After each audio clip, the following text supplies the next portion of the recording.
Hello, everybody. Welcome back to another episode of the Meaningful People podcast. Nachi Gordon here. Momo and I sat down with, I'm not even trying to botch his last name. We sat down with Rabin. I think it's Rahmanfar, who originated in Iran, has this insane story of escape, of survival. Spoiler alert, you'll see it in one of the clips going around, but this guy was a chazan in Islamic prayer for his class. His identity of a Jew was hidden, but he was just so smart. He was able to learn the Quran so quickly. Anyways, you'll hear about that in this episode. It's really remarkable. He also has the best laugh in the entire Colel Yisrael. You'll hear that too, trust me. Before we get into things, I want to tell you this.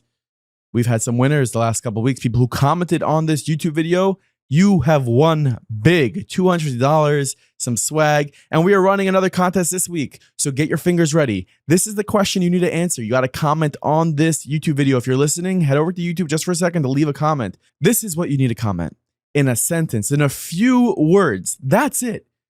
How does this podcast make you feel? How does Meaningful People podcast make you feel? How does this episode make you feel? But as a whole, Meaningful People, how does this podcast make you feel? An example, this podcast really makes me feel amazing. I love it. I look forward to it. One sentence, a few words, you enter to win big time. So go ahead, leave that comment and like the video. Make sure to leave the comment and like the video, and we will be deciding on a winner this Tuesday. We will reply to your comment. So get those comments in quick. Something else I want to tell you guys is Meaningful Minute is having a live event. This is the first time we're doing this since before COVID. And we go big when we do these events. Let me tell you, Rabbi Shlomo Farchi, my Namdar, Brooklyn, we're coming for you. I can't wait to meet all of you there. The entire Meaningful Minute team will be there. Meaningful People team will be there. It's going to be one big reunion. And let me tell you how much it costs to come to this event. $0. What? $0. It's free admission. In between Rosh Hashanah and Yom Kippur, October 6th, we will be in Brooklyn, Yeshiva of Brooklyn, 1200 Ocean Parkway. Go ahead. Register right now on meaningfulminute.org. Meaningfulminute.org. Register for this event. All you got to do is register. No money needed. Come one, come all, come with your family. I cannot wait to personally greet you there. This is going to be a night of inspiration, a night of chizuk, a real, true night that you want to delve into heading into Yom Kippur. Let me tell you that. I hope to see you there. And hopefully by that time, Mashiach's here. A big thank you to my friend Isaac Newman for sponsoring this episode. Keren Hashana's mother, Chama Paral Malkalea, Bas Aryeh Leib, the Neshama Shavin Aliyah. A shout out to my friends at Keren Hashana. Okay, so 71 years ago, Lubavitch Rebbe made sure to institute something that makes sure every single Yid is giving tzedakah every single day. And that's really what Keren Hashana is. You know, Rabbi Eli Stefanski says it's not about the daf, it's about the yomi. So this is the same thing with tzedakah. It's not about the amount that you're giving. It's the fact that you should be giving to tzedakah every single day. And that's what Keren Hashana is. And it's really something to think about, because even if we do resolve to say, you know what, we're going to give tzedakah every single day, it's sometimes very easy to forget. So that's where Keren Hashana comes in, and this is how it works. Head to mykerenhashana.com. You can hit a link in the show notes of this episode and sign up. Become a giver. The money is distributed by the Machne Israel Chabad headquarters in support of the Shluchim and all of the Shluchim activities around the world. Make sure to go to mykerenhashana.com today. Become a giver. Become a giver every single day. Not one day should go by where you are not a giver. And that's what Keren Hashana is all about. That is what the Rebbe instituted 71 years ago. And now, a word from my friends at Toveedo. Okay, stop what you're doing right now. Go to the App Store on your phone and download Toveedo. Type in Toveedo, download that app, sign up, make an account. These videos are amazing. These are the types of videos your kids should be watching. Not that other stuff out there that you can't trust. You know what's out there. We don't have to discuss that right now. We've done a lot of discussing about that. Toveedo has the most amazing content for you and your children. Head to Toveedo.com today. Download their app, make an account, try it out. I guarantee you and your kids will love it. I've spoken to so many people about Toveedo, and they tell me, you know what? My kids, first of all, they don't watch all that much anymore, but when they watch Toveedo, and we walk away with a better feeling than what they were watching prior. We all need that downtime, and Toveedo.com provides that with a holy type of downtime. So head to Toveedo.com. Make sure to use promo code MM10 for 10% off your subscription right now. That is MM10 for 10% off your subscription right now. Toveedo.com. Now enjoy this episode. You are listening to the Meaningful People podcast. The podcast featuring our nation's most impactful, influential, and meaningful people. Tell us a little bit about your upbringing. Where'd you grow up? What was your childhood like? Did we start? That's the thing. Yeah, it starts in middle. It's like we never really start. We're only in middle. The second you walked in, we started. Oh, really? Yeah. So it's very interesting how I got here to begin with. A couple of months ago at the Rosh Chodesh event, I organized in Northwood Mir at Kodesh. They had musical Colel, singing, and then Fire sauce. Yeah, thank you. You made it happen. Playing. Listen, it was mamish. It was very nice. It's a gewalt.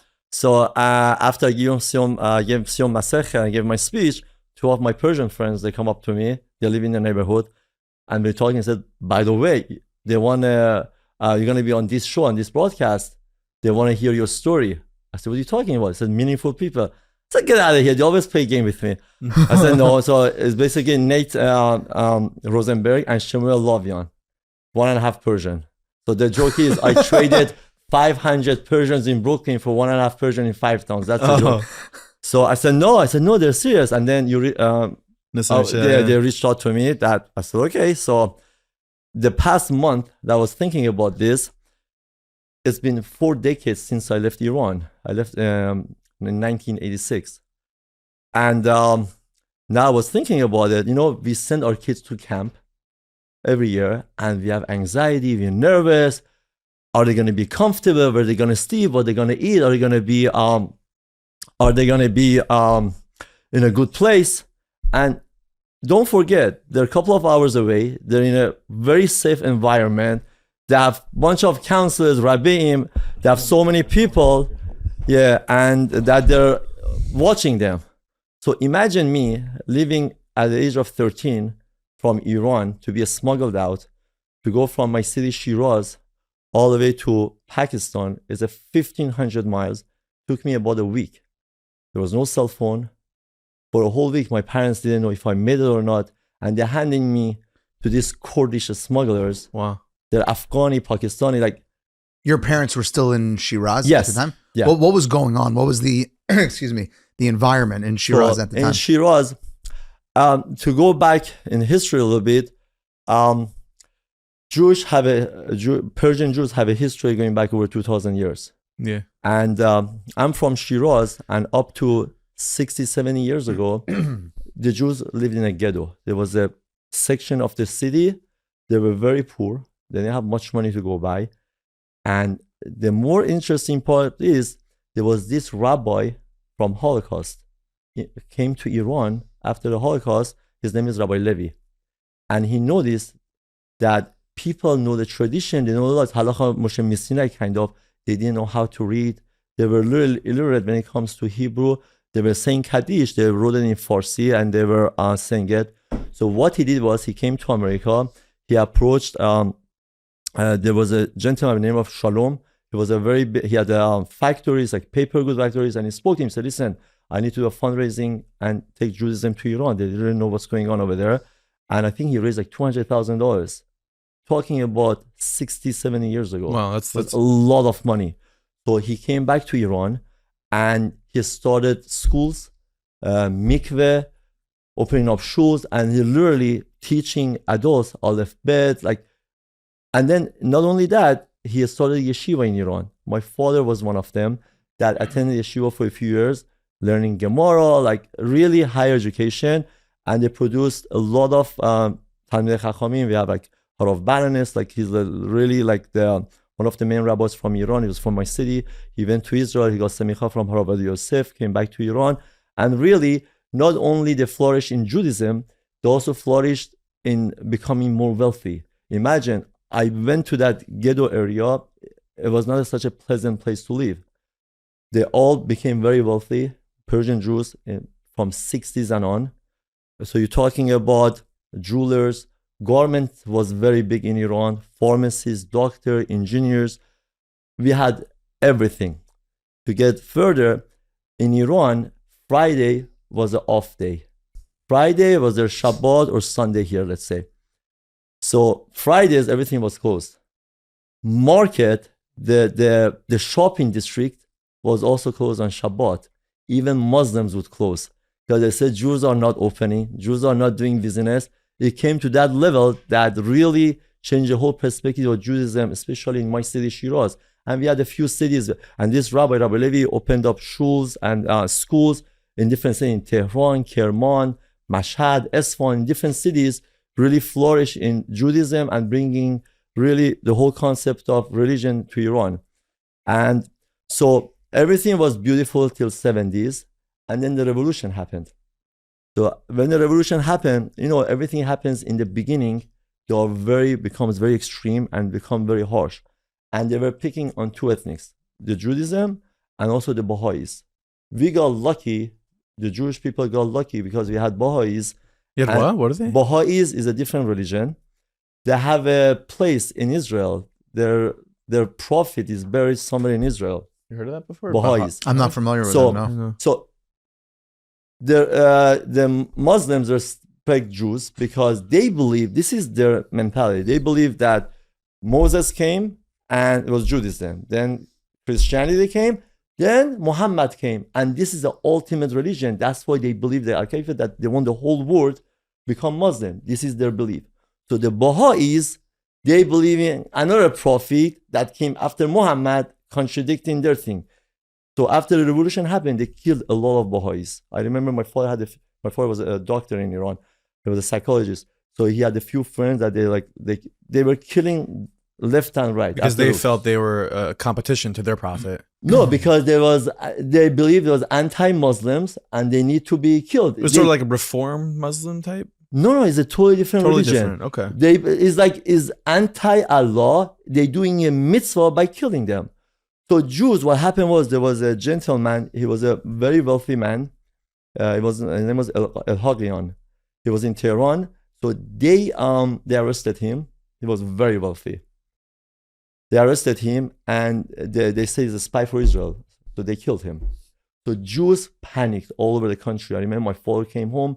He had whatever he had from imagine in Europe, they were trying to hide the Judaism. So we went through the same thing in Iran. Yes. What was the size of your community? So in Iran, before 1979, we had over 200,000 Jews. And religious was a small fraction, or? No. Mostly religious. Really? Yes. Okay. Yeah, I mean, you have to understand, we were traditional, keeping Chabad, Kashrut. We didn't know Gemara, we didn't know Mishnah. There was but we were very into tefillah, davening with minyan, saying Amen. This thing was in our blood. And how many generations were of those people there when you were growing up? Were there multi-generational Iranians? Yeah. We as I said, we go way back. We wait for 2,000 years. Wow. Since the Khurban Beit HaMikdash, we went to Iran. Wow. And then most of them stayed. So we have a tradition going back over 2,000 years in Iran. And outside Israel, we had the second most population in Middle East. Wow. Yeah, we had over 200,000 Jews. So after that thing happened, so all the Jews, so a lot of them, as soon as the revolution happened, they left. They packed and they left. They packed out to Pakistan. No. They left legally. Like Rabbi Sadiq.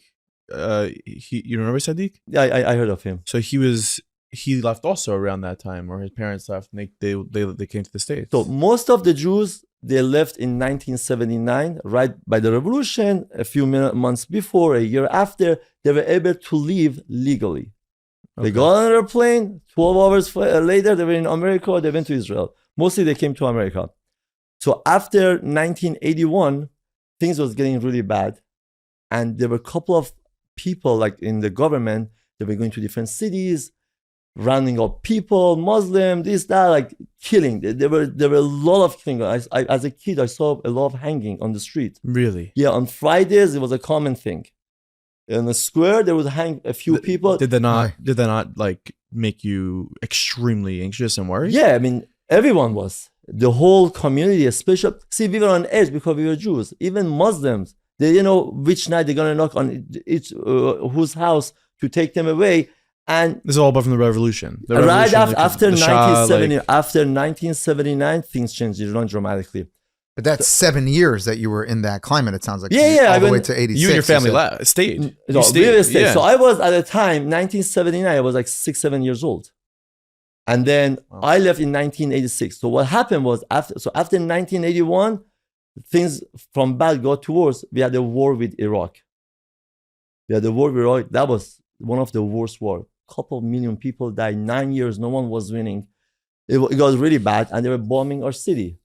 I remember the first time they threw a bomb in my city, it was literally 3 blocks away from my house. I was sleeping on the second floor, and my parents sleeping downstairs. So my bed was right here, and there were glass all over the windows, and all the windows shattered. I remember waking up middle of the night, heard a very loud sound, all the windows broke, and I just ran downstairs. There were glass all over me. So it was really, and then this happened for a couple of years. We used to go to shelters. We used to go like on a hideout. I mean, it was really bad for a few years. So what happens? They were taking all the boys, 17, 18, 15, not 15, 16 and all, they were taking them to armies. So the trend was that all the Jewish family, we couldn't leave Iran. We were illegal. We were not allowed to leave Iran. Jews were not allowed to leave.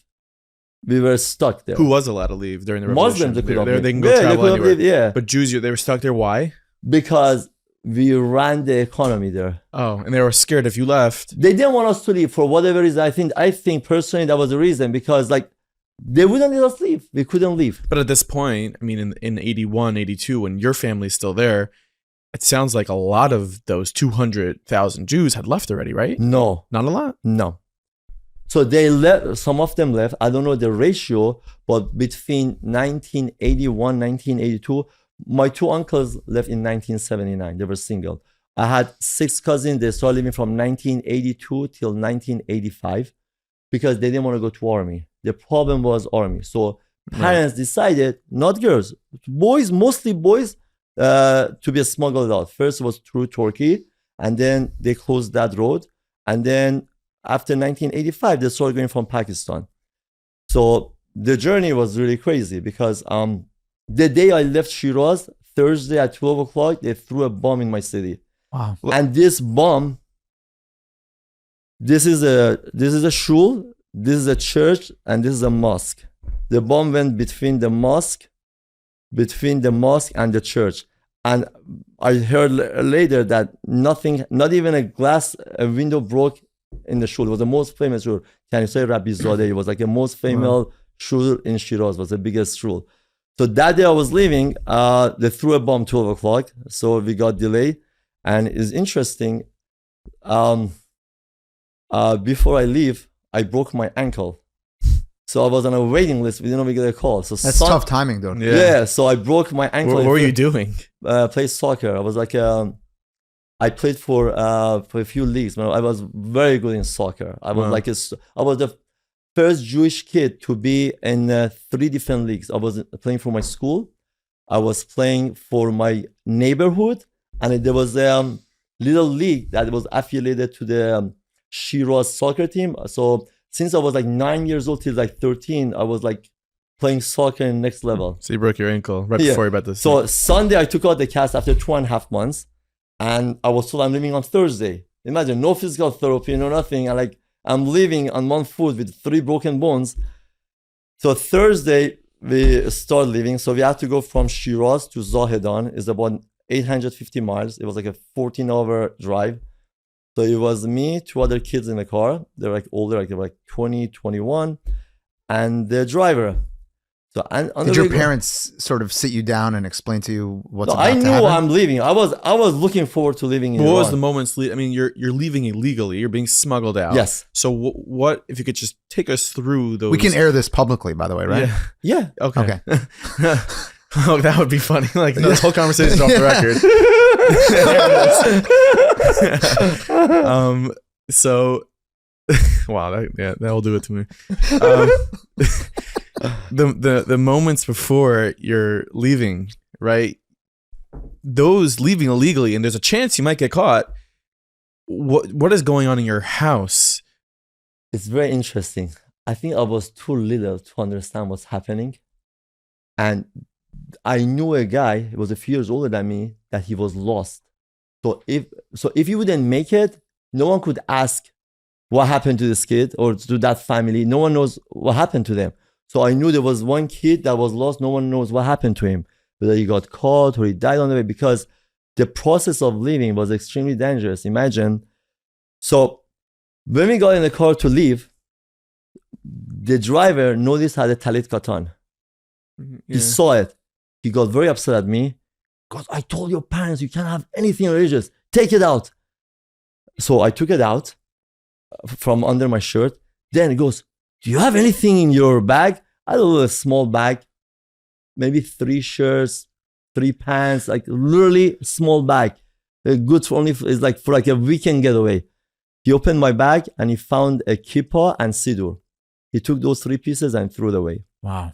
So that was like the first, like the instant I said, oh my God, like this is real. What did I sign up for? So for the whole week, I was very happy before I leave. My mom was making my favorite food. I was getting love, attention. I was like, I was in a good place. 13 years old. What do I know? Your parents were staying and you were leaving. Yes, it was. So as I was saying, imagine you go to camp. Yeah. You send your kids to camp for 6 weeks. They're sending you and they don't know when they're going to see you again. No, I didn't know I didn't know what's happening. So after getting to Zohedon, that was the closest city to the border, that night I went to sleep. I think that was the first time, and I think the last time I cried. I was crying and I said, oh my God, what did I do? I was like, really? I said, like, what did I do? I might not see my parents. I had 2 younger brothers. I had an 8-year-old and 2-year-old brothers.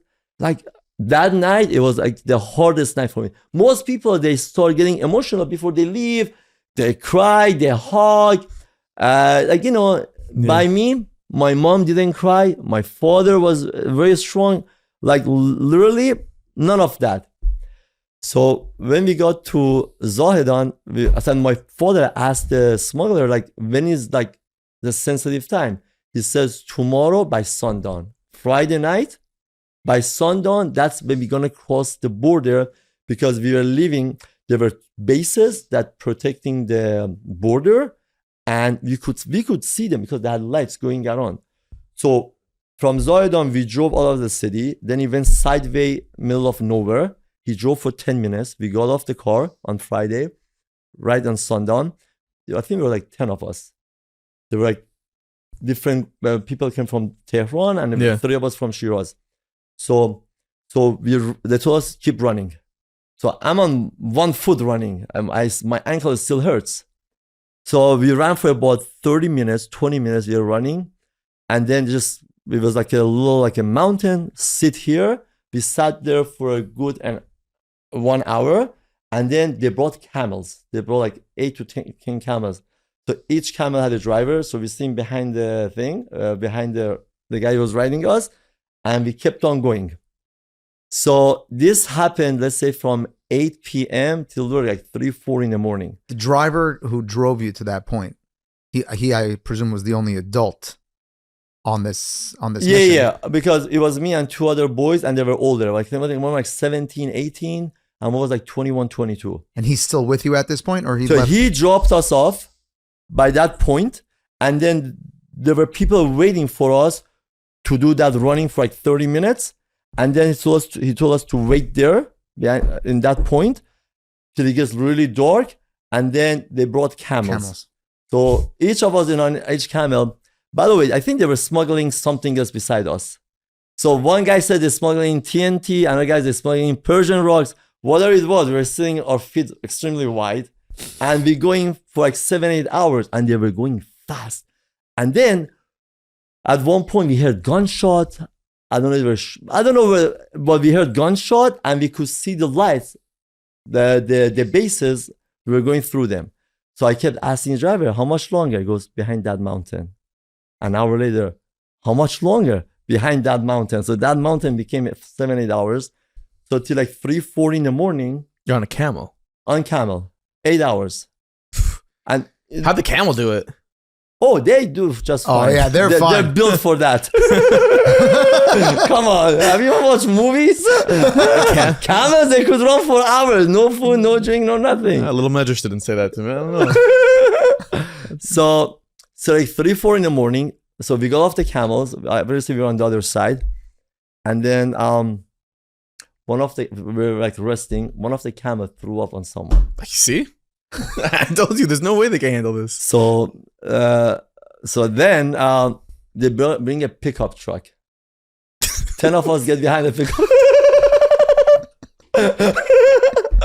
So they bring a pickup truck, and then Sorry, 9 of us smash on. I got caught in the camel throwing up on somebody. So Yeah. 9 of us are on one side, and this poor guy is on the other side. There was nowhere to be. I mean, there was nothing there. So we drove the whole day. If you watch the movie Sahara, all you could see is desert. There was nothing. There was absolutely nothing. This truck went the whole day. They even had extra gas in the car to fill up the pickup truck. We went the whole day. Then we went to this house. It was a hut or something. And then the smuggler had a name for me. He goes, "Who are you here with?" I said, "I'm here by myself." I mean, when I was 13, I looked like 9. I was a very skinny, small little kid. I didn't look like 13 years old. So he had a nickname for me. He called me Kuchul. Kuchul in Farsi means the little one. It's a slang word for like a little child. Kuchul. So that name to this day stuck by me, by the way. So when I say someone, "Oh, Kuchul, how you Nachi, doing?" you're the youngest in your family, no? I am. I could see that sticking. Oh, really? Kuchu? Kuchul means the little one. Oh, thank you. Yeah. So he named me. It's got a good Kuchul. ring to it, especially with the laugh. So it's better than Farchachaman. How do you say the last name again? Rahmanfar. Yeah, that's your. Rabin Rahmanfar.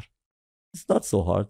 It's really An not. Ashki word is Reichman. Yeah. It's easy. So we got to that place, and before I go, I was told to take a few cans of tuna. I like spicy food. I don't know why I bought spicy tuna. And we're on the way, there's no water, nothing. They made food. I didn't eat anything. They had rice, they had some other food. I was on the religious side. I refused to eat there. That's my favorite fact so far that has surfaced. Tuna? That you're setting out on this smuggling mission for your life.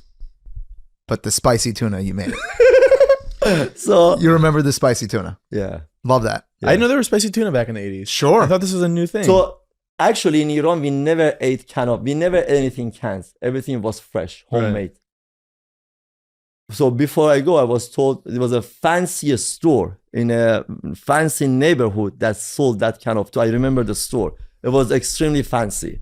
Imagine going to Pomegranate or Gourmet Club. It was one of those stores. Oh, paid In ass. a regular grocery store, they didn't have anything canned. There was no such thing as canned food in Iran. Everyone used fresh food. Everything was fresh. So that was like Saturday. And Sunday again, we kept on going. We got to a small city called Kuvite was like a tiny town in Pakistan. And then we were supposed to go on a bus.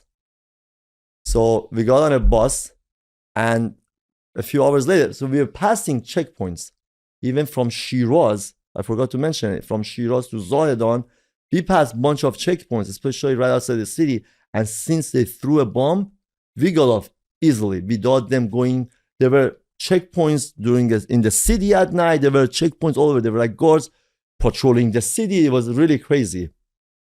So we got lucky leaving Shiraz, and on the way we had a few checkpoints. They asked questions. They had to make sure, like, you had to make believe you were Muslim, I imagine. yeah, 100%. They didn't know we're Jewish. And then they asked us, guys, said we're going to visit our family in Zahedan.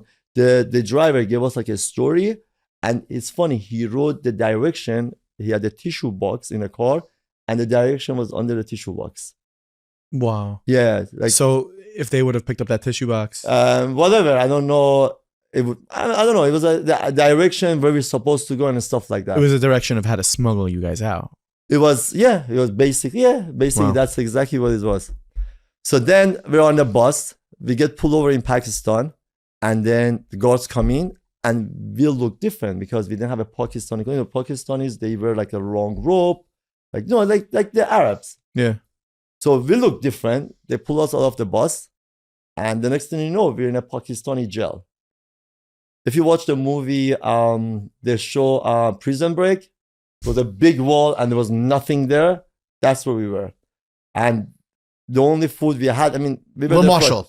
we were the only, like, for one day, we had still bread and like this disgusting cup of coffee. That's all we had over there. So we didn't know what's happening because, they're going to send us back to Iran. We were like, we don't know what's going on.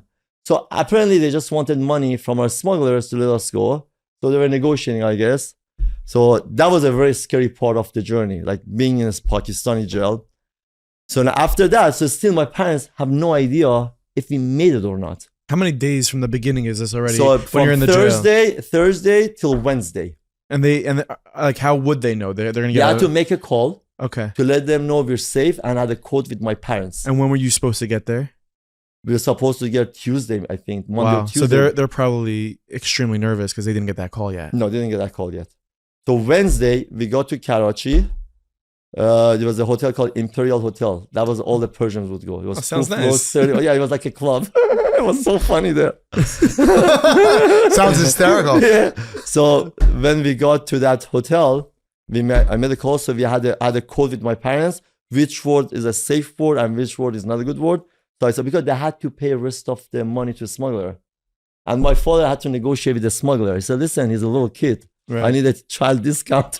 Like, you're taking your kid to a ballpark. This is after. No, you were before I leave. Oh, before you left. My father goes, he's a little kid. Give him half price.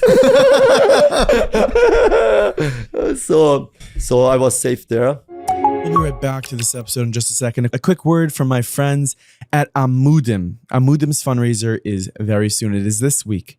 And something you need to know about Amudim is that they are on the case.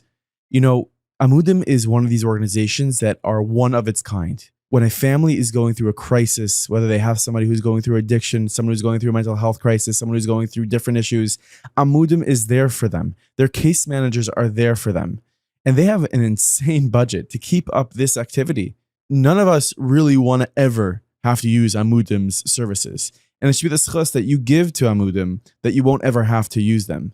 But Amudim is available for the Jewish world 24/7. Amudim is not dealing with small potatoes type of stuff, guys. It is life and death. Every single day, Amudim is saving lives in the front lines of mental health, of addiction, of abuse. Their case managers are on the case. They are there dealing with people, dealing with families, dealing with the loved ones of people who are going through this crisis as well.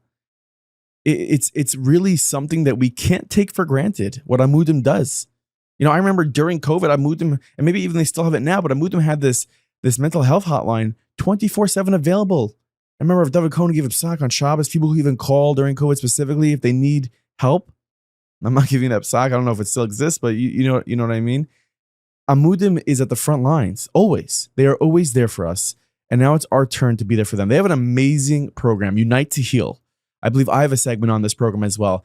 Interviews, therapists, singers, entertainment. It is a full-on day of content that you will love, you will enjoy. You're going to head to unitetoheal.org. That is unitetoheal.org. Hit the link in the show notes of this episode.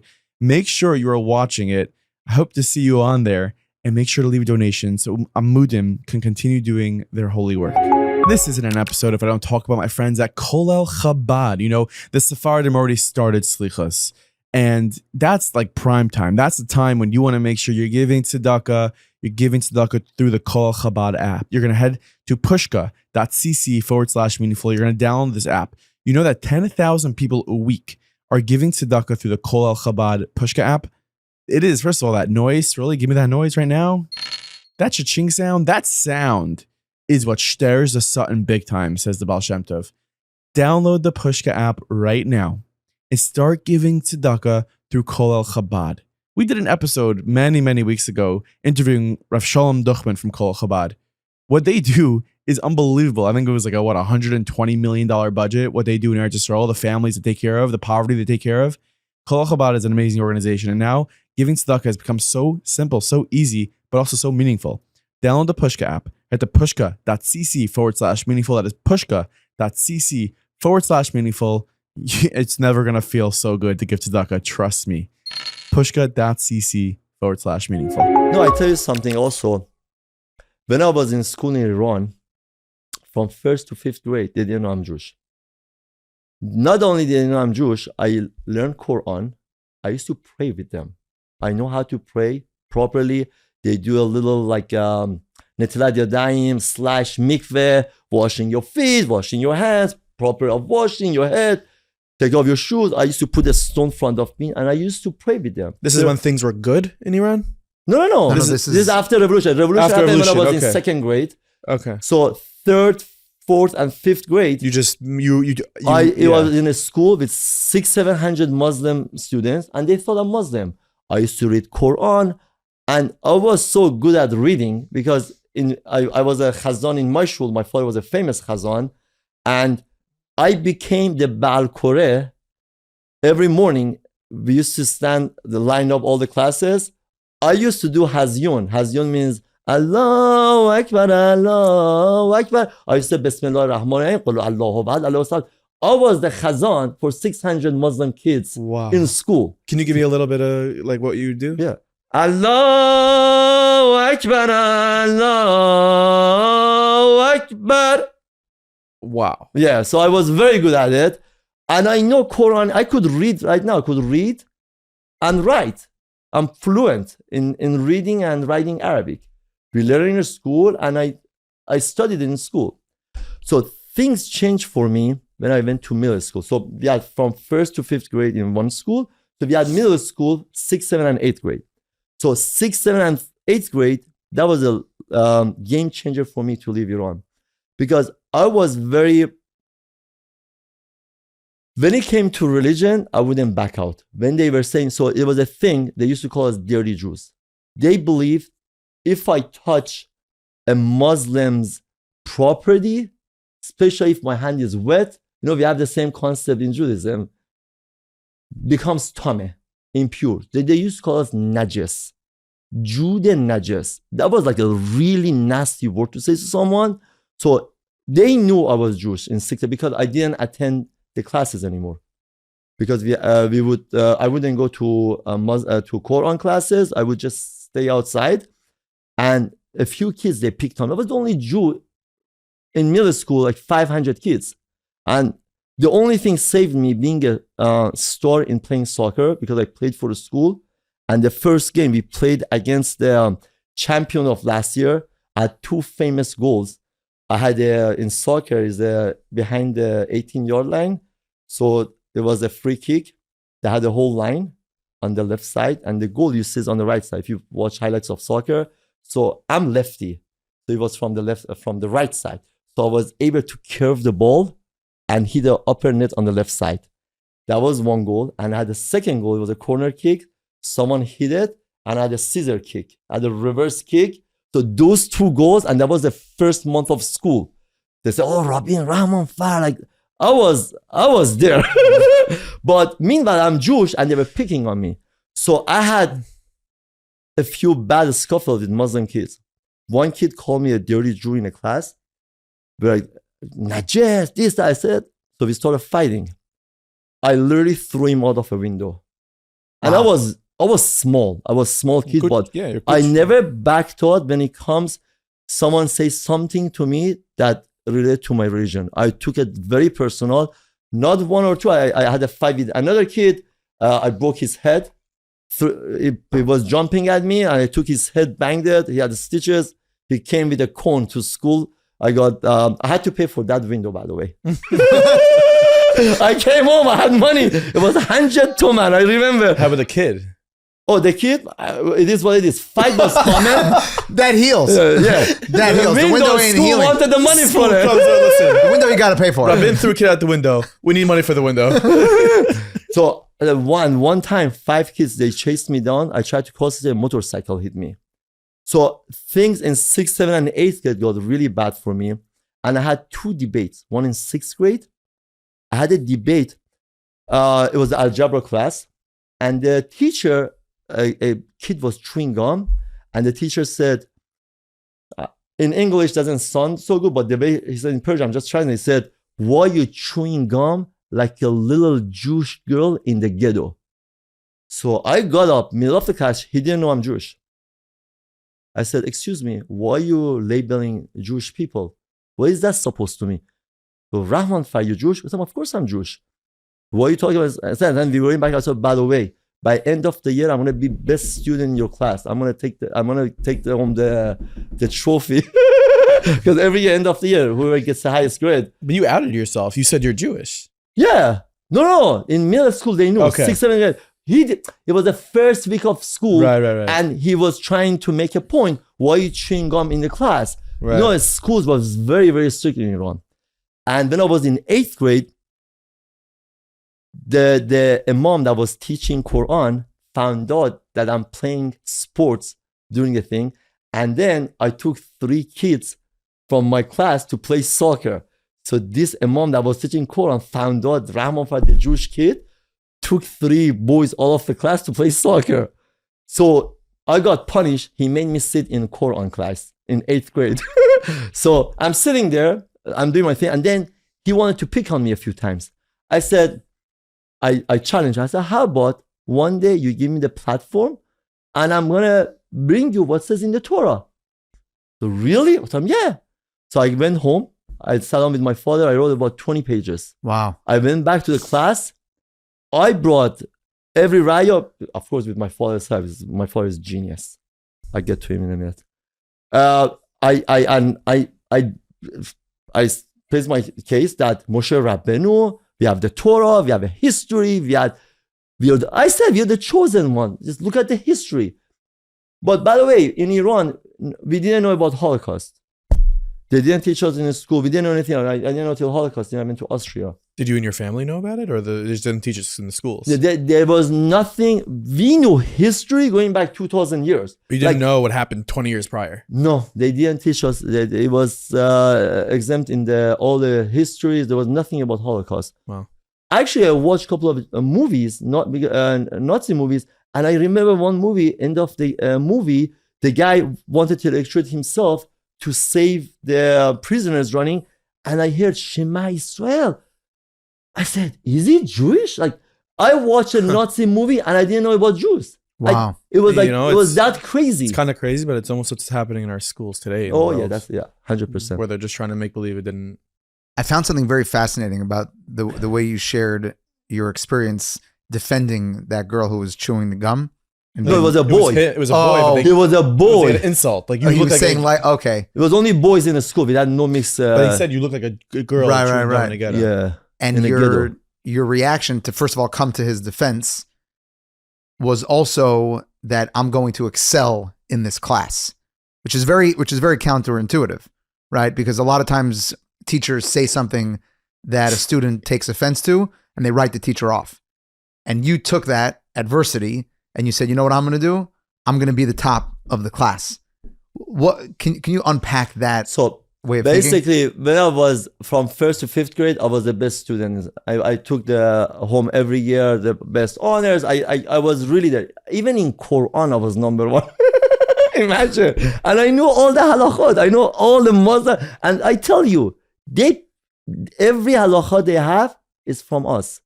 If you close your eyes and someone read you the Quran or the halakha, the only thing they have different is that they believe killing Jews and converting the whole world to Muslim is a mitzvah for them. Like for us to kill Amalek, that's the perspective they have when it comes to other religion, especially to non-believers.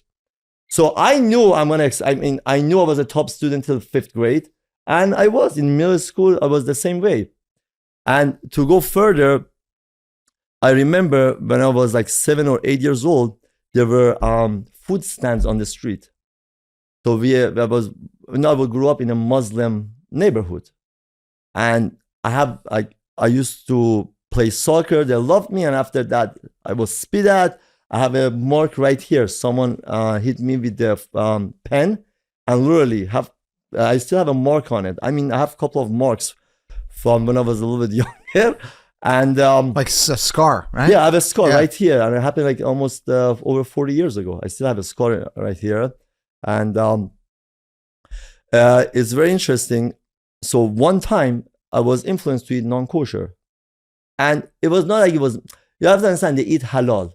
Halal is very close to kosher. So the food that I had was a sambuse they were selling on the street. It was smelled so good. It was a pot full of oil, and it was like vegetable, like a falafel stand. So my mom found out that I eat sambosa. Said, no, don't eat stuff like that. So that was the last time I had. And my mom from that day started making sambosa for me, homemade. That's so special. It's interesting. When my parents came to America, the first food I asked my mom to make me sambosa. For the past 20 something years they're here, my wife, the only food doesn't make for me is sambosa. She says, you want that sambosa? You have to ask your mom to make it. She gives the kebab to my mother. Wow, so nice. Since I was 7-8 years old, I still remember that one time I had non-kosher food. And talking about my parents, I was told when I was here that from Shiraz, when I left, till I got to Pakistan, it took about 4.5 months, over 4 months. My mom fasted 10 times. Wow. And my father was saying, tell him, like really every day. It was like, this is what I was told by family when they came back later, like your mom fasted 10 days. She's very kadosh. She's like a very holy person. And my father was fire. Where I get my fire from is my father. I'm going to tell you a story. Rahman fire. Yes.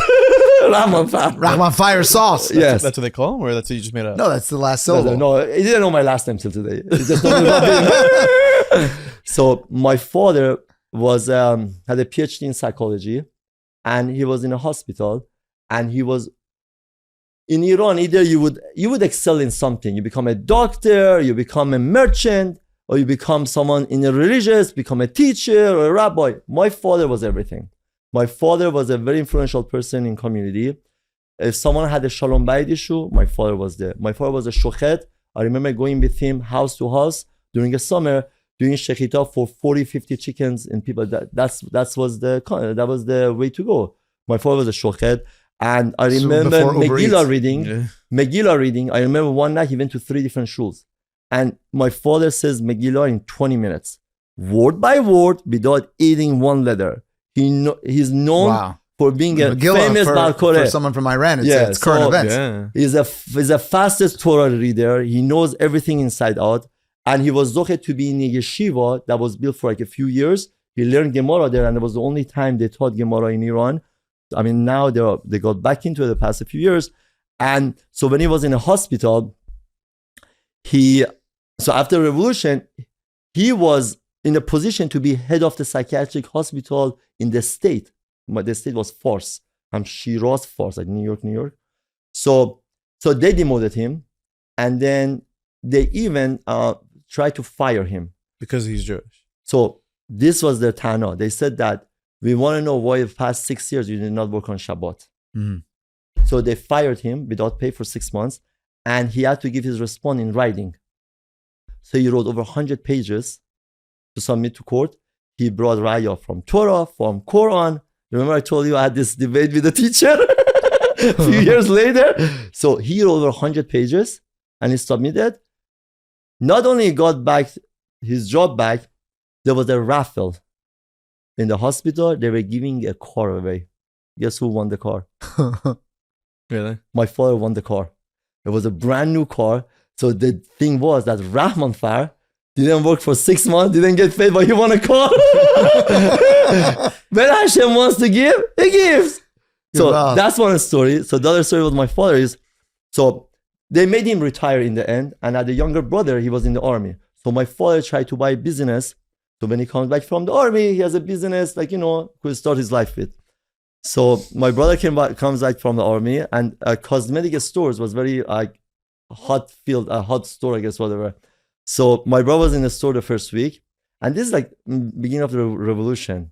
They were like trying to, the regime was trying to put foot down, making sure there were a lot of whipping on the street. They would pull over, they take someone for not head covering or this and that. They used to come and they give him 100 Sharia whips. law. Yeah, it was legit. I saw so many of that. It was not even funny. Maybe on a daily, I was like used to it already. So they send an undercover woman to the store, and my brother didn't know that he cannot serve to a lady. It was like a first week, and then they come and they shut down the store. So what they do is they put a black banner and they write on it, this store was closed for not following the Muslim law. So my father, he goes, so what does he do? He goes to the place, to the office, the head of, imagine JRIC, like the head of the revolutionary that runs all these religious aspects. They're not policing. They're there for religious purposes. They used to call them pastor. Pastor means guards. So imagine I passed by this place and I was trembling. It had a big wall, huge wall. So what they did, any house that Shah had in Iran, they took over. So they took over one of his castle in Felkei Setad. I remember where it was. That big wall, and the painting on the wall was Karbala in Iraq, where Hussein is buried, and Quds in Jerusalem. So the big writing on the wall was Rah Quds az Karbala migozarad. For us to get to Jerusalem, we have to pass Iraq because they were in the middle of the war. So imagine we passed by every day and the guard is standing outside. Imagine a Jewish guy wants to go in a Nazi office, talk to the head of the Gestapo. It was really, my father went over there. He wants to see the head of the Revolutionary Guard. So he goes to him and said, listen, you closed down my store, your name, this is my store. So listen, if you don't mind, my son just came back from the army. He served the army for 2 years. That time was not a war anymore. The war was over. And, he says, are you Jewish? I said, yeah, I'm Jewish. He said, listen, no, we're not taking it down. We're not going to open it. He said, okay, you want it closed? No problem. Keep it closed. Can you take the banner down? Because I'm a prominent person in the community. It doesn't look for my image. Please take the banner down. People think I did something like, you shut down my store. You say Islamic law. It doesn't look good. He said to my father, not only we're going to leave it on, we're going to extend it for 2 months. So my father, this is what I was told, pointed at him like this. I said, you think you seen behind this, you have all the power. There is a God, there is a Hashem, and you have to answer to him. Wow. This is Sunday or Monday morning. Let me tell you who is this guy. This guy used to go to weddings, Jewish weddings. If the khatam was wearing a tie, would cut that with a scissor. And if the kala or people had makeup, that ladies guards, they used to smother the face. He made a lot of balagan for Jewish people. He was literally miraculous. He was like real Jew hater. He was very well known. Check this out. Thursday, he's going outside the city on a helicopter. He was going to a base to do his routine visit or something, and he was coming back. Guess what was that night? His daughter's wedding. On the way back, we have a famous lake. It's called Salt Lake. It was a salty lake. The helicopter malfunctioned right over the lake, dropped in the lake, and he died on his daughter's wedding. Wow. So what my father do? Next Sunday, he went back again. So he's walking in, like really 4 or 5 days. The next day was his thing. They had to bury him, the proper burial. They closed on all the streets. It was legit. Friday was like a balagan day. It was all about whipping and this thing and that. And they used to hang people on Fridays. So my father went back and they whispering, that's the Jew that was here that cursed the commander. That's the Jew. So he said, he said his case against him. He said, you have my store clothes and that. They took on the banner the next day. Whatever you want. That's like something we've seen this year, where you have one of the president of Iran was killed in a helicopter crash, and a day before they were supposed to hang a Persian Jew. Yeah, like that. So, that's like literally next day. Yeah, the same. Yeah, it's so divine. Yeah, we'll be right back to this episode with my friend Rabin. But first, a quick word from my friends at Chofetz Chaim Heritage Foundation. Next Shabbos, depends when you're listening to this, is the last Shabbos of the year before Rosh Hashanah. And we know that in the last Shabbos of the year is the time to take something upon yourselves as a family, as a people, that we are going to do for the next coming year. Now, you're sitting around the Shabbos table, right? You want that Shabbos table to be filled with Kedusha, with conversations of happiness and laughter. You don't want to be that family that's just talking bad about people and criticizing, oh, you saw what the Schwarzes are driving? They're driving a Lexus these days. No. Adirabba, you want to do the opposite. You want to make sure you're talking positive about people. And Chofetz Chaim Heritage Foundation has a program to make sure you do exactly that. And they're going to provide for you exactly what you need to do that. Adarabah. You want to make sure that at your Shabbos table, you're speaking positively. Not for 1 week, not for 2 weeks, for the entire year. This is an amazing new program by Chofetz Chaim Heritage Foundation. Head to cchf.global/Adarabah. You're going to go ahead and hit the link in the show notes of this episode. Sign up. I saw already over 2,800 people have signed up for this program. Myself and my family will be signing up as well. Adarabah, let's flip it upside down, guys. No more negative speech at that Shabbos table. Time for only positive. Yom Tov season is right around the corner, and your appliances are in full force. But you got one of them that's making some noises. You got one of them that's maybe blowing some smoke. One of them is saying, I got no more in me. I can't do it anymore. That's when you call Town Appliance. Actually, before then is when you call Town Appliance. But Town Appliance understands the needs of the Jewish community, and they understand that things happen last second, and they are there for you. You're going to head to townappliance.com. Whether it's a new construction or you're trying to replace some appliances in your home, Town Appliance is the go-to place. Ever since 1979, Town Appliance has been doing this. Let me tell you something, guys. I was born in 1995. I know I'm dating myself. Town Appliance has been doing this. Wait for it. 16 years before I was born. Did I get that math right? Does somebody want to fact check me? Is it 16 years? 1980, 1995, that's 15, 1970. 16 years. Yeah, I got it right. 16 years. Guess what? Math. Nobody likes doing math. And nobody likes trying to fix their appliances. And nobody likes creating their own appliances.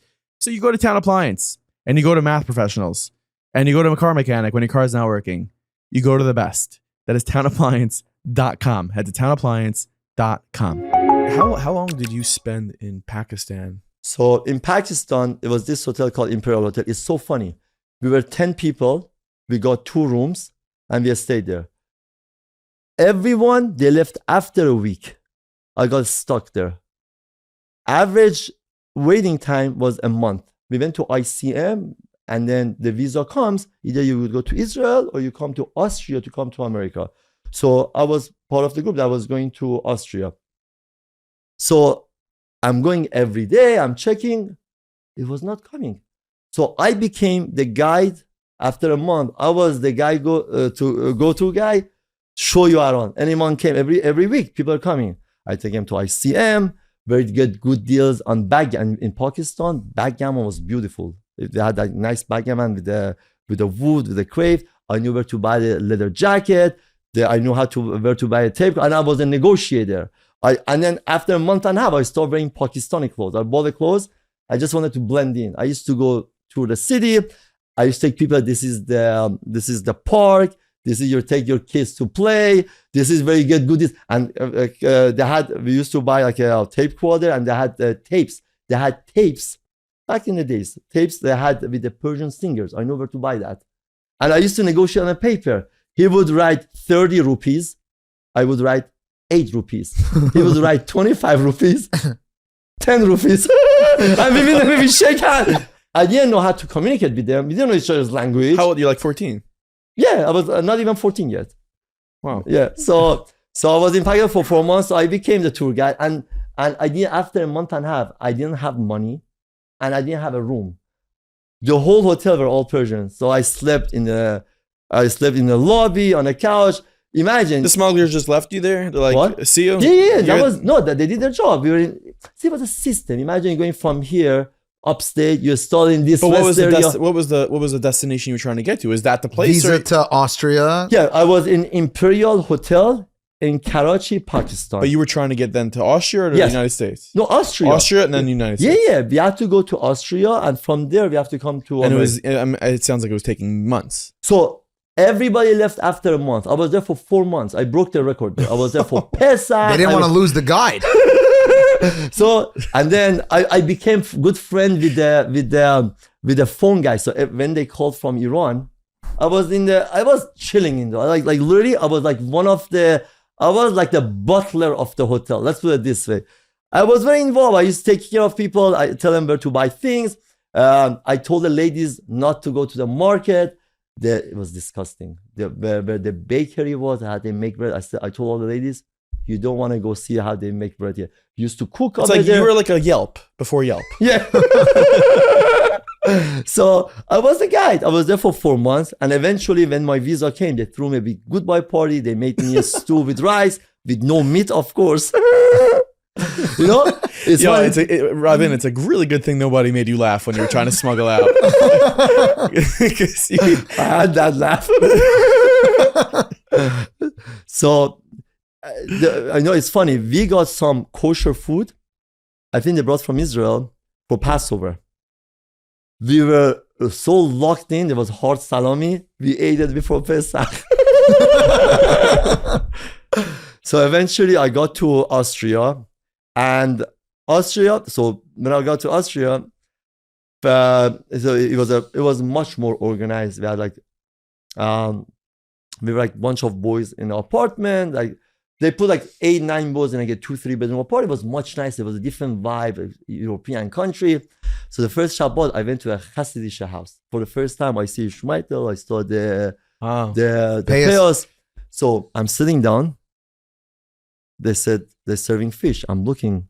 I don't see fish. It was Gefilte fish. gefilte fish. I said, how can they make fish that I grew up eating into like a small meatball? Then they bring soup. That you went through so much, and that's what you had an issue with. Yeah. So I remember. So I tell you the story after that. Then I said, you know what? This is not for me. I called my mom. We have a Persian dish. Everyone knows. It's called Qorme Sabzi. You should go to Kolbaj. It's a green herb stew. Everyone loves it. You know, my son-in-law is Ashkenaz. Anyone that had this food, 90% they fall in love. I speak to people, I'm Persian. Oh, I love kolba. I love the Qorme Sabzi. So I called my mother. I said, I want you to send me dry herbs. So she sent me 10 kilo. Big box. So one bag was the mixed and one bag was different one. So my mom said you threw 3 handfuls from this bag and 1 handful from that bag. So I used to make food every Shabbat for my roommates. And then you said you sit, we say kiddush, we say hamotzi, and you get Persian food. Every Friday, I used to cook every day. I made pulov. Like 14 years old, I was cooking. I made tadik. My cousin came from Pakistan. He was like a few years older than me. 1 week he stayed by me. Every day I gave him Qorme Sabzi. And I couldn't buy meat. Meat was too expensive. I used to buy chicken legs. It was like 5 shillings. Couldn't negotiate the price now? No, it was too expensive. I used to buy 10 to 12 chicken legs and a big pot. My cousin was there before me. He left me a pot.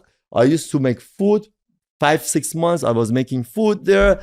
And Pakistan, Vienna was nice. It was very nice. And unfortunately, most of my roommates were not Shomer Shabbat. I was in 2 different housing and I was the only one Shomer Shabbat. It was kind of hard, but I got used to it. And so after that, so I come to America.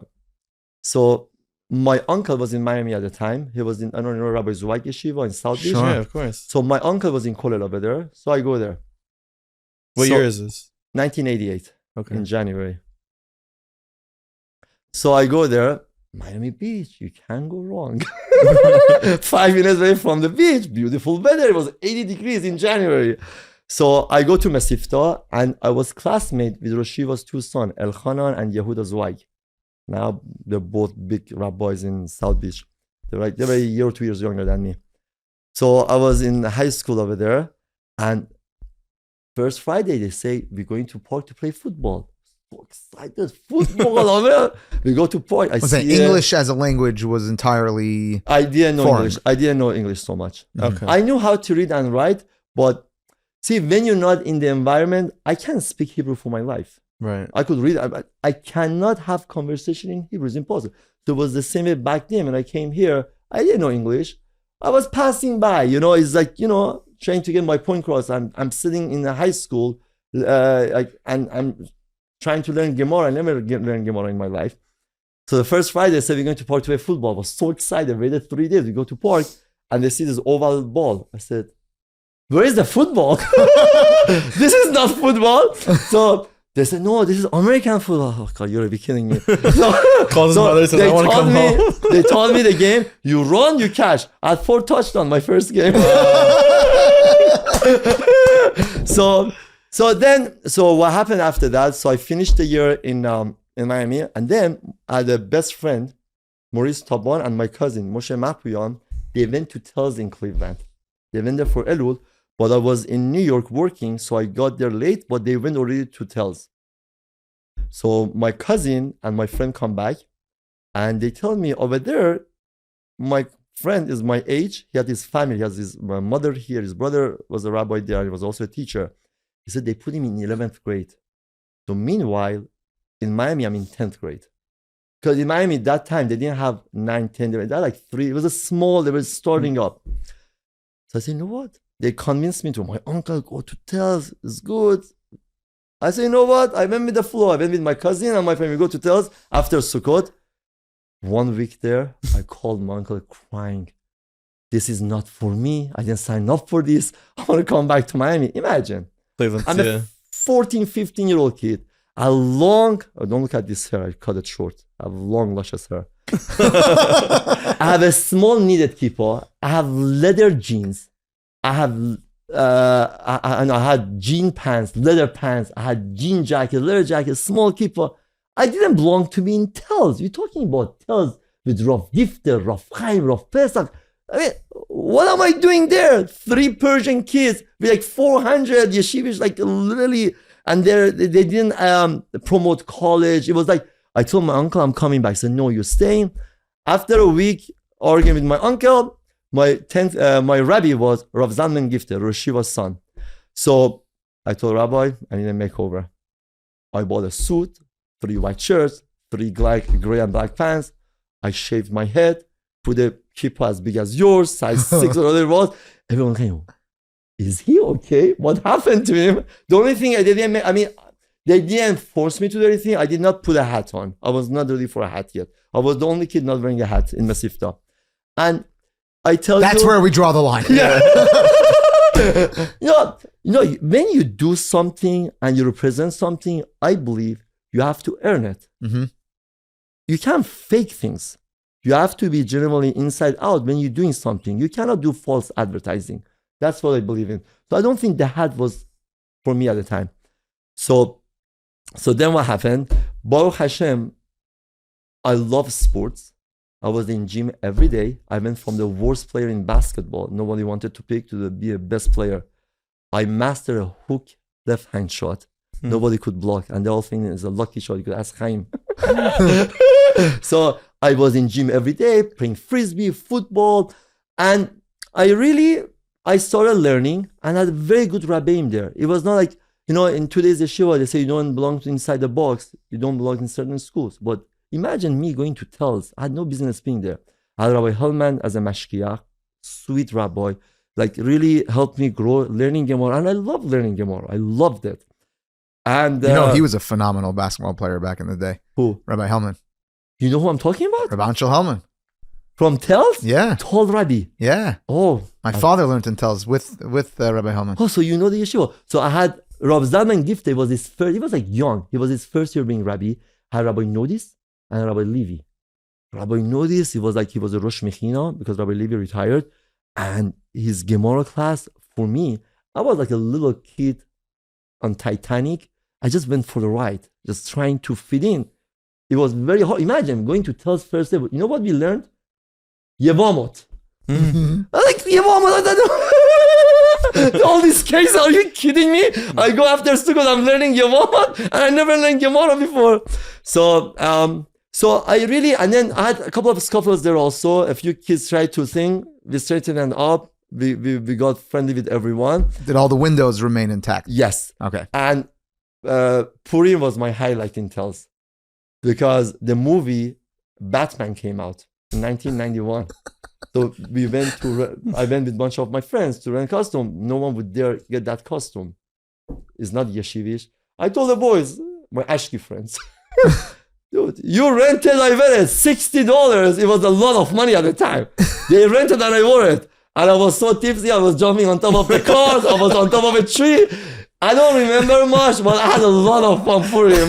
15-year-old kid. It was a lot of fun in Telz.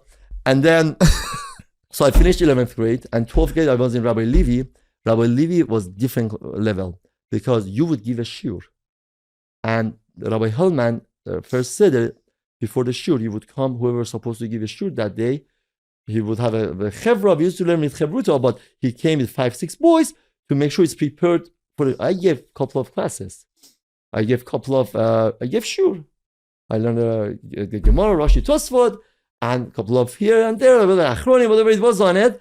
And I had an amazing roommate, Baruch Schwartz, from Brooklyn. 10 brothers, they were all there. Amazing roommate I had for a year and a half.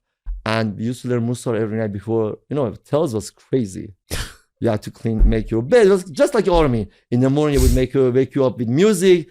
During the Omer, you hear like a Yiddish shiur in the speakers in the hallway. You give kenas. I always was late going to sleep. I had to catch up. Between playing and learning, I had to study also. I needed more time to study to keep up with the class. So from Sukkot till Pesach, we were stuck there. Every month, the high school used to go home. We couldn't afford paying for flight to go to Miami or come to New York. So we stayed there for 6 months. So the following year, so every year summer I used to work. I did so many different jobs. So the following year, I put aside $300, $400, I don't remember, to come to Miami to get my license. I was working Hanukkah, it was Hanukkah break. So I called one of these driving school. I said, listen, Thursday morning, 9 a.m., I want a car for an hour and go take the test. I stayed by a family, the Ardashti family in South Beach, was very close to them. And I gave their address. I flew into Miami Wednesday. Thursday morning, the car pulls up from the car. It was on Chester Avenue by the Gulf, on 41st, right by Collins area. The car pulls up, goes, "You've been driving?" I said, "Yo, my parents have been driving for 3 months already." Never drove a car in my life. I sit in the car, I look around, let's go. We drove for an hour. We went to 67 and Collins. I took the test, passed the test. On the way back, I told the driver, that was my first time driving. He couldn't believe it. I said, I told him, I flew in from Cleveland. There was no car there. I never practiced. Listen, after riding on a camel for 8 hours, a car is like a breeze. So I got my license. So I made a deal with Hashem. Let me get this license and I do something special. You know what I did? I came to New York. In Borough Park, they were giving away Torah tapes. Remember, back in the days, there was nothing. Yeah. There were Torah tapes. It was a box with cassette players in it, tapes in it, that you would do the Daf Yomi. I took Masechet Sukkah and I went back to Telz. And on the side, I did Masechet Sukkah by myself. I was like 15 or 16 years old at the time. So besides I was learning Gemara Be'iyun, I was doing that also at night. I listened to Torah tape, and I had a friend also, my best friend Maurice Taban. He finished Masechet Chulin. Wow. So I tell you, my mother gave me a blessing. I never forget why. She always said, I hope you end up with good friends. I never understood this till recently. Till I look at my back, going back 40 years.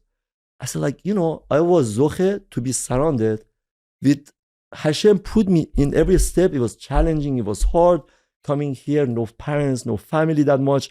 I was always, how many beds I changed or how many bedrooms I changed since I left until I got married?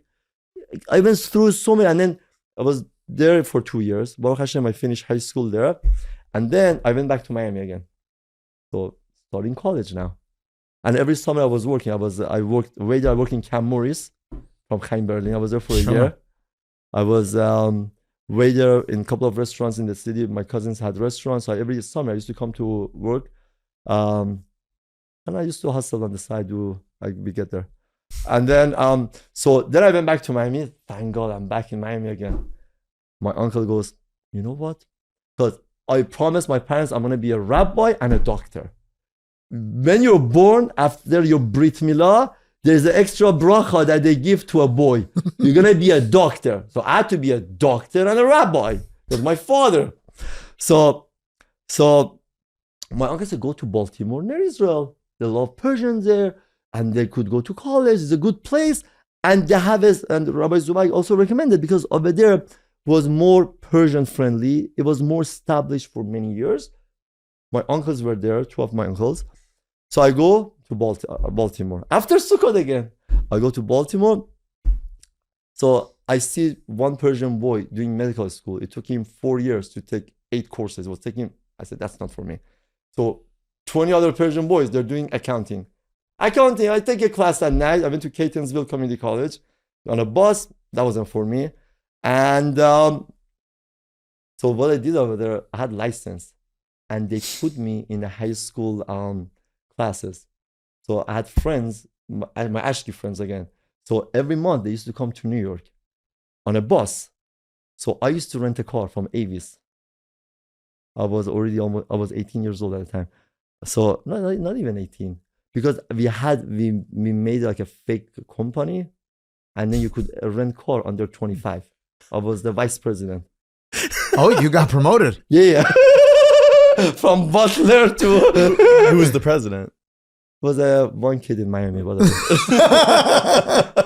So what I did, so these kids wanted to come to New York. They had to pay $60-$70 to the bus, leave Friday, take 6 hours to get to Brooklyn, and they have to leave Sunday at 12 o'clock, take 6 hours to come back. I would bring 4 friends, charge them $80. The car cost $100.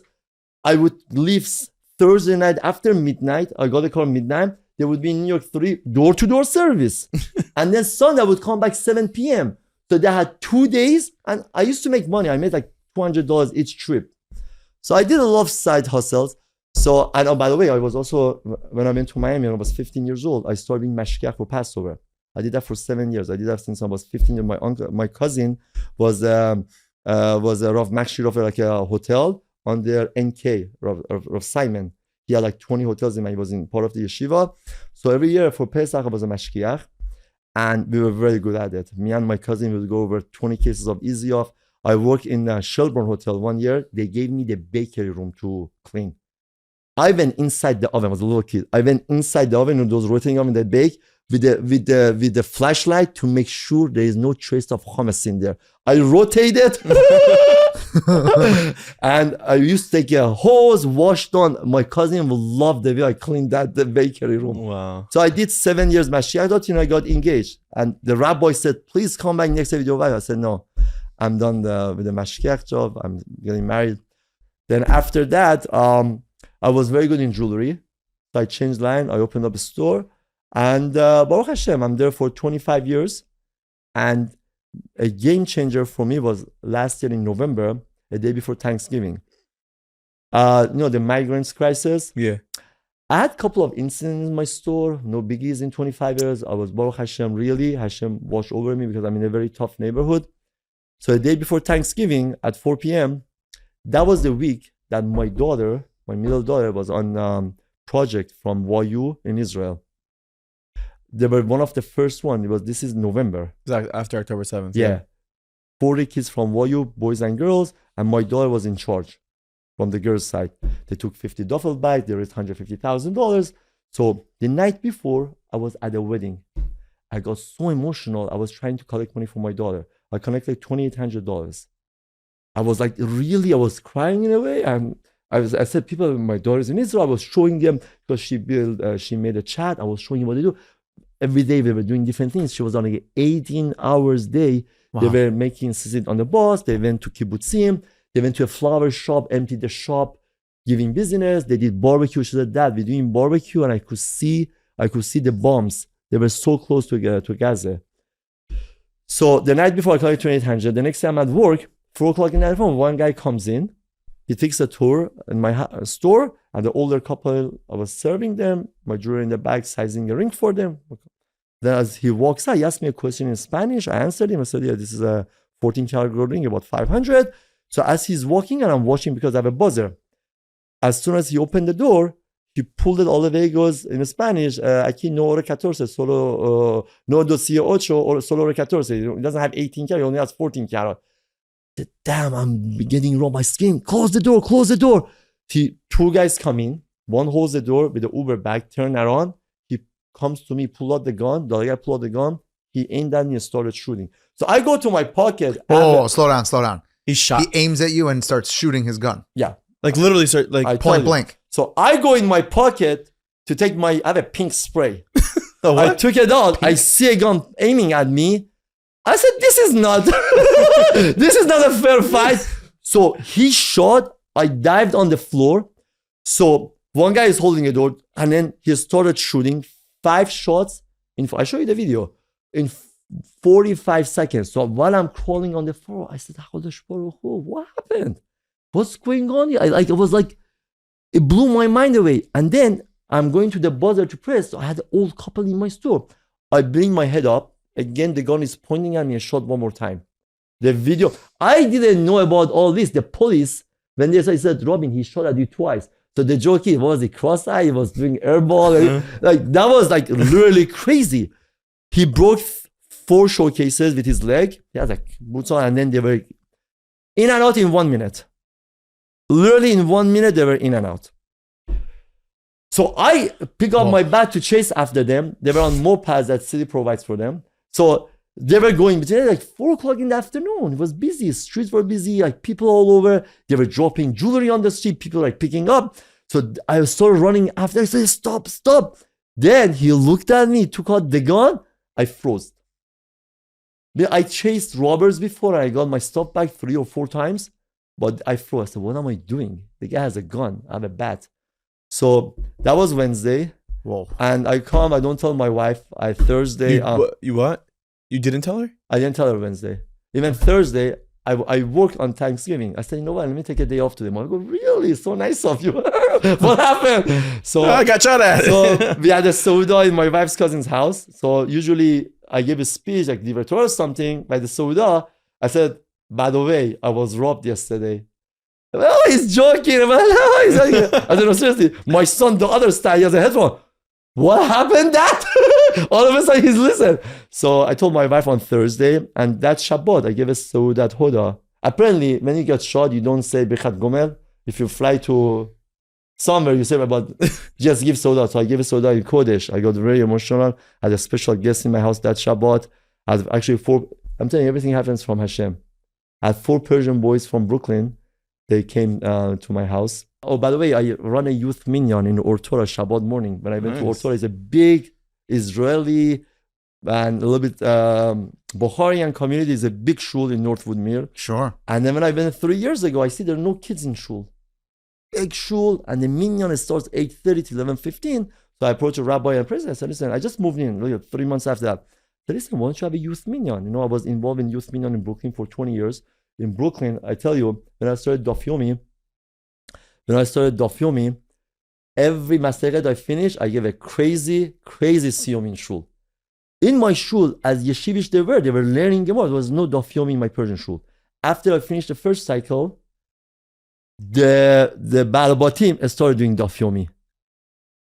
So I'm responsible for that. After I finished the second cycle, it was New Year's Eve. I gave a big siyum on Shabbat. We had a pre-game. We had a youth minyan, like 50, 60 kids in Brooklyn. So I gave a siyum Friday night, and I challenged the young professionals, as I call them. I said, if 2 boys do Daf Yomi, because we're starting Brachot on Monday. If 2 boys start Daf Yomi, we're going to donate the Shas in their name. 2 boys became 8 boys. Wow. 8 young guys that started doing Daf Yomi, and it's really, as yeshivish shul we had in Brooklyn, we're talking about 200-300 families, a big shul. We went from a shul with 20 people, 1 shul, to like 6 shuls in Brooklyn, Persian shuls.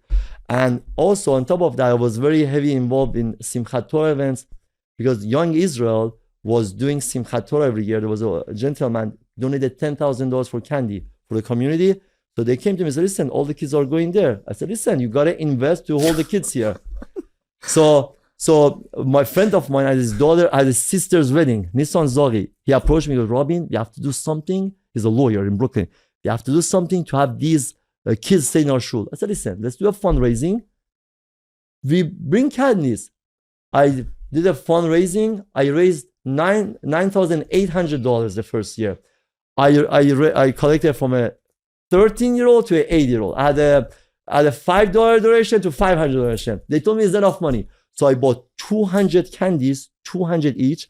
I bought 14 raffles. beautiful gifts. What I did, so the candy I bought, I made string bags with the logo of the shul, gave it to you. I had like a self-service candies. I had so much. The rabbi goes, I didn't know there's so many candies existed.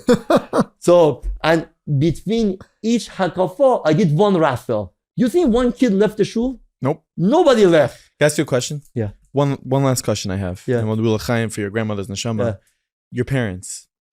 When Oh. did they come to America? So, so my parents, so I was married. My wife was expecting a second child, 2021. So they came out of Iran with my younger brother. My middle brother stayed back in Iran. So they went to Austria. So I had to go to Austria to support them, for them to come to America. You can't just come here. They need someone to sign affidavit that is going to support them. I went to Austria for a week. I saw my parents after 20 years. And then they were supposed to fly in September 11, 2001. No. I'm in my jewelry store. I have a window. I was setting up the window, 9 in the morning. So the first airplane hit on the left, 9:15 when the second one hit. I told my worker, this is no accident. We start packing. I was supposed to go to airport to pick up my parents in 2 hours, 11 o'clock. So I stopped packing, put all the jewelry away. I ran out. I came home. My parents flew back to Vienna, and they came back 4 days later, Erev Rosh Hashanah. It was so that was my first. They're here in Brooklyn. Amazing. They're here for like 22 years. Rabin. Yeah. Thank you so much for coming on the show and telling us your story. It's really remarkable. Your energy, your fire is mamish infectious. It's mamish gewalt. Give yourself a l'chaim. Keep rocking. Thank you. I'm on the stop. Okay. I'm on TV. L'chaim. L'chaim. Ta'us bal aghayi her neshama shel har hayy sariyah. Thank you very much for having me on to tell my story. And I'm glad to be here. I hope I was useful to your Meaningful People podcast. Amen. Thank you, holy brother. In Farsi we say, bere jayi ke gham nabashe. Meaning, it should go to a place that there is no sadness. Amen. Amen. Thank you so much for listening to this episode of the podcast. Really, really appreciate you. Can't wait to bring you more episodes. Stay tuned right to this space. Subscribe, review, comment, and let me tell you something new. Stories of Hope is coming out with a new podcast Sunday night. So make sure to subscribe to the Stories of Hope podcast, Apple, Spotify, wherever you listen to your podcasts. And make sure to go ahead and subscribe to the Meaningful Minute YouTube channel, where Tzipora's episode drops every single Sunday night. Great episode coming this weekend. Stay tuned for that.